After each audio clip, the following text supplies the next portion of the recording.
ప్రథమ నంది క్షేత్రంలోని వైఎస్ఆర్ కళ్యాణ మండపం స్వాధీనం చేసుకుని మాజీ మంత్రి శిల్పా మోహన్ రెడ్డికి కూటమి సర్కార్ షాక్ ఇచ్చింది. కూటమి సర్కార్ శిల్పా మోహన్ రెడ్డి అధికారంలో ఉన్నప్పుడు ప్రథమ నంది క్షేత్ర స్థలంలో 15 లక్షల వ్యయంతో మాజీ సీఎం వైఎస్ఆర్ పేరిట కళ్యాణ మండపాన్ని నిర్మించారు. 2010 సెప్టెంబర్ 2న కళ్యాణ మండపాన్ని నాటి సీఎం రోషయ్య ప్రారంభించారు.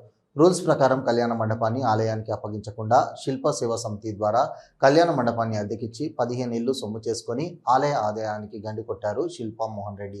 దీనిపై దేవాదాయ శాఖకు అనుకూలంగా తీర్పునిచ్చింది హైకోర్టు. దేవాదాయ శాఖ నోటీసులకు శిల్పా సేవా సమితి స్పందించలేదు. పోలీసుల భద్రత మధ్య కళ్యాణ మండపాన్ని దేవాదాయ శాఖ అధికారులు స్వాధీనం చేసుకున్నారు. త్వరలో వేలంపాట నిర్వహించి అద్దెకు ఇస్తామన్నారు. దీన్ని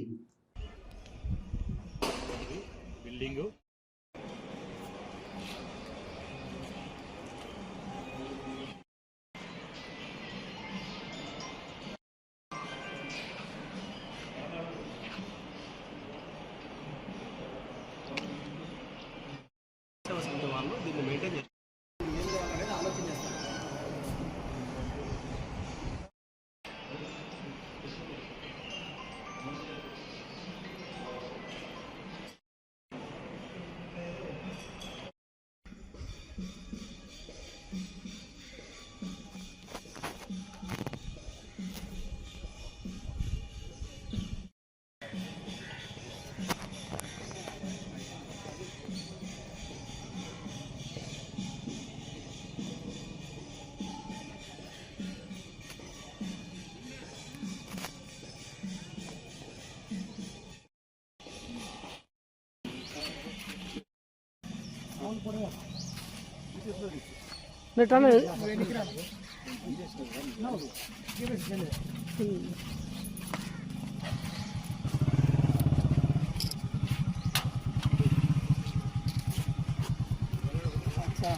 చూడండి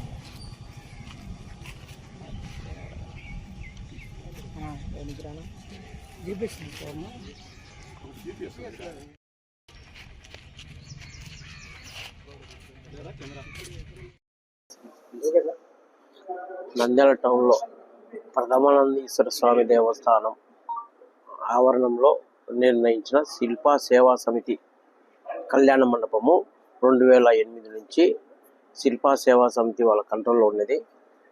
దానికి మేము కోర్టు పోవడం జరిగినది. హైకోర్టు మాకు ఫేవర్గా రావడం జరిగినది. దాని మీద వాళ్ళకు ఒక నోటీసు 2వ తారీఖు ఒక నోటీస్ ఇచ్చాం. కళ్యాణం మీ ఆధారాలు ఏమైనా ఉన్నాయో తెచ్చుకోండి, మాకు చూపిండి అని పెట్టాము. వాళ్ళు ఎటువంటి ఆధారాలు ఇవ్వనందున 17వ తారీఖు 15 రోజులు కంప్లీట్ అయ్యి పూర్తి అయిపోయింది. కాబట్టి హైకోర్టు ఉత్తర్వుల ప్రకారము మేము ఈరోజు ఎలక్షన్ చేసి మా కళ్యాణ మండపాన్ని మేము స్వాధీనపరచుకున్నాం. Mohan, district environment officer, Nandyal. మేము వేలం పెడతాం. వేలం నిర్ణయించి కళ్యాణ మండపము సప్లైర్ సామాన్లు పెట్టేసి జస్ట్ 3 yearsకి వేలం పెట్టేసి మెయింటైన్ చేస్తాం. పబ్లిక్ యాక్షన్ పెడతాం.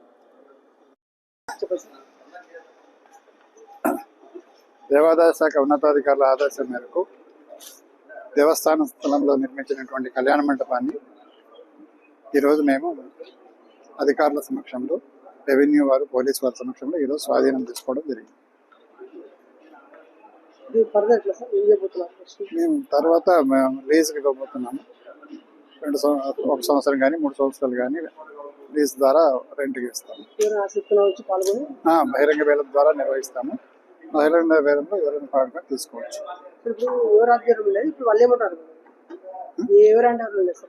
అదే ఆయన సహదేవుడు అని చెప్పి ఆయన దీన్ని చూస్తూ ఉన్నారు. వారి దగ్గర నుంచి మేము స్వాధీనం తీసుకోవడం. శిల్పా సేవా సమితి తరఫున అతను సహదేవుడు ఉన్నారు. వారి ఆధ్వర్యంలో ఉంది. వారి దగ్గర నుంచి మేము ఈరోజు స్వాధీనం తీసుకోవాలి. హైకోర్టుకి వెళ్ళారు. హైకోర్టులో కూడా మాకు అనుకూలంగానే ఆయన తీర్పులు రావడం జరిగింది. కాబట్టి మేము స్వాధీనం చేసుకుంటాం. హలో, నంద్యాల న్యూస్ 10 మీ చుట్టూ జరిగే సంఘటనల్ని మా దృష్టికి తీసుకురావాలి అనుకుంటున్నారా? అయితే ఇంకా ఆలస్యం ఎందుకు? మా వాట్సాప్ నెంబర్ 9849700865కి సమాచారాన్ని ఎప్పటికప్పుడు పంపించండి. మా నంద్యాల న్యూస్ 10 ద్వారా మీ సమస్య పరిష్కరించుకోవడానికి ముందడుగు వేయండి. ఇప్పటి వరకు బార్లకు టెండర్లు వేయడానికి రావడం లేదని విమర్శలు ఉన్నాయి. ఈ నెల 18 నుంచి ఇప్పటి వరకు జిల్లా వ్యాప్తంగా జనరల్ కేటగిరీ బార్లకు 16 దరఖాస్తులు వచ్చాయి. అయినప్పటికీ బార్ల కోసం దరఖాస్తులు తక్కువగా రావడంపై ఆ శాఖలో ఆందోళన కలిగిస్తుంది.